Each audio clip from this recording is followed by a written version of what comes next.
galaw ng mga anti-Marcos, kasama na yung ibang religious organization, monitor ng pamahalaan. Gumagalaw at namomonitor ng intelligence community ng buong gobyerno ang mga plano ng mga anti-Marcos ngayong buwang ito ng November hanggang November 30. Kasi kung di po ako nagkakamali ang report, 3 mga paggalaw, 3 mga rally ang gagawin ng religious organization at kanilang taga-suporta.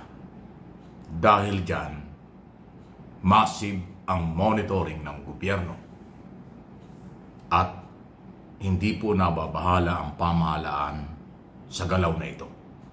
Dahil umaasa ang gobyerno na ang majority ng mga Pilipino ay kaalyado ng gobyerno, tumutulong sa gobyerno at hindi sasama sa mga galaw ng pang-aagaw pagpapabagsak kay Pangulong Marcos.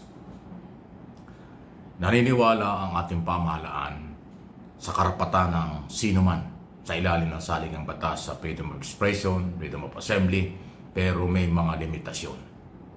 Pero dahil ngayon pa lang, monitor na ang mga organizer, ang mga plano, ang grupo, so under surveillance na kayo ngayon. Kung magiging marahas ang galaw nitong mga planong pagraraling ito ng mga anti-Marcos na kasing gulo ng ginawa nila noong September 21 sa Mindiola at Recto na nanunog ng property, pinasok, ninakawa ng mga establishmento na kinagalit ni Mayor Isko Moreno. Tama lang dahil siya ang mayor, kahit na siya maka Duterte, pero dahil Duterte ang gumawa, talagang pinakasuhan niya. Dahil dyan, ngayon pa lang, monitor ng pamahalaan kung sino ang mga nagplano nito. Kaya asahan na natin at huwag na tayong magugulat kung sino-sino ang pwedeng makasuhan kapag may nangyaring gulo na sosobra sa karapatan ang malayang pamahayag at pag-assembly. May limit kasi yan Sa mga freedom park lang, may oras lang yan. May permit pa kung kinakailangan.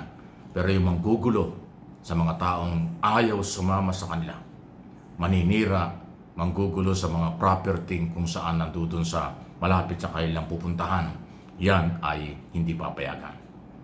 So, criminal, sedition, ang mga posible. Physical injury kung kinakailangan, huwag naman sana umabot doon. Ayaw ho talagang tumigil nitong mga anti-Marcos group. Andyan ang Duterte supporters at iba pa. Dahil sa akin pong personal na analysis at opinion, kaya nagmamadali silang pabagsakin at agawin kay Pangulong Marcos ang kapangyarihan.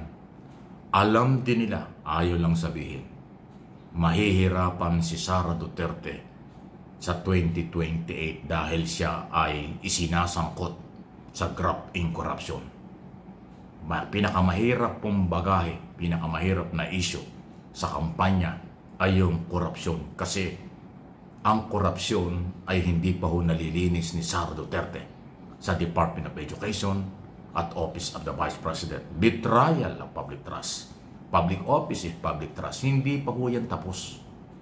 Kaya mabigat na bagahe yan ni Sara Duterte. Maliban pa sa kanyang attitude, yung style niya ng pananalita, yung style ng kanyang mga galaw, at massive na paninira sa labas ng bansa.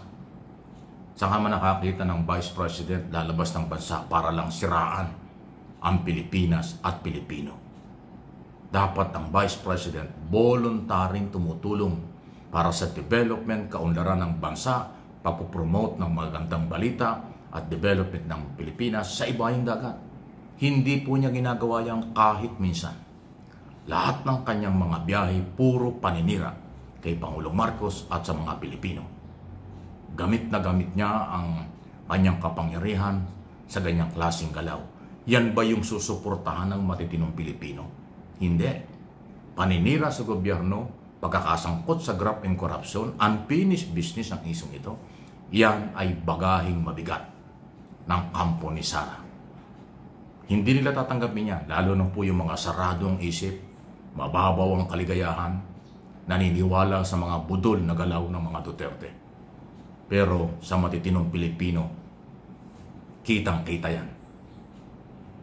Kahit sino ang maging kalaban ni Sara sa 2028, mahihirapan si Sara sa aking pananaw. Sa ngayon nga, sa tingin ko kaya lang nag-iingay sila at sinasabi nilang walang makakatalo kay Sara kasi ang kailang plano, pag lumaban si Sara at natalo sa eleksyon, sasabihin nila dinaya. Guguluhin nila at sasabihin dinaya na makakatalo kay Sara.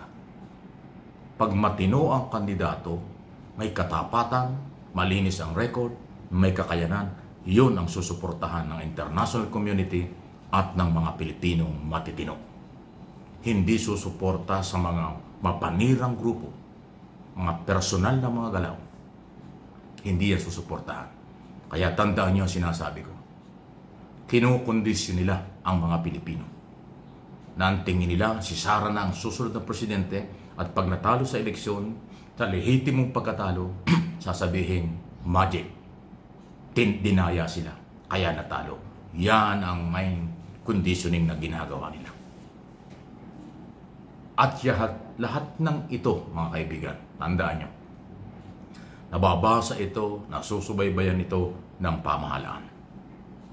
Hindi po mahina ang gobyerno. Iba lang ang style ng management ni Pangulong Marcos, pero ang galaw ng buong gobyerno napakalakas. Hindi kayo makapagtatago dyan. Tulad sinabi ko, organizer, mga plano, alam na nila. Pag nagkaroon ng problema kayo, alam ng gobyerno kung sino ang pananagutin at anumang mga kaso. Kasi itong mga plano ngayong month na ito ng November, puro rally. Gusto talaga nilang palitan si Pangulong Marcos. Hindi sila nagtagumpay sa pagre-recruit sa military, sa pambuboli sa military, dadaanin sa religious organization, dadaanin sa manpower. Pero hindi ako naniniwala na yun ay pagtatagumpayan. Minority pa rin sila. Majority ng Pilipino ay matitino. Majority ng mga Pilipino ay gising na. Hindi magpapagamit kailanman sa may mga personal interest. Mas gusto nila ang katahimikan, kaunlaran, development, kaysa sobrang politikang salot ng demokrasya, salot ng development, salot sa mga kababayan nating mahihirap.